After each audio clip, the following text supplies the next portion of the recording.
3 raised to power minus 1 plus 3 raised to power minus 1 plus 3 raised to power minus 1, divide it with 27 raised to power minus 1 is equals what?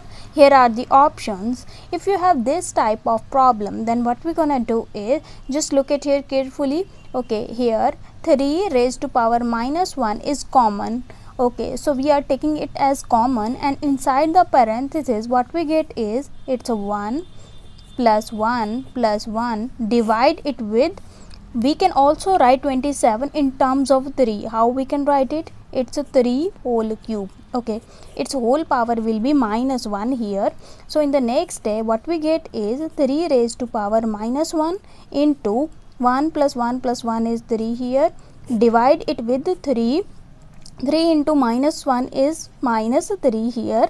Okay, so if we want this upside, what we get is, as the base is same, the power will add. It's a negative 1 and plus 1 for this, and if we want this on upside, what we get is, this negative will become positive here. Okay, positive 3. So in the next step what we get is 3 raised to power, here 1 and 1 got cancelled, we get 3 whole cube. 3 whole cube is equal 27. That is, this one is our final answer. Thanks for watching.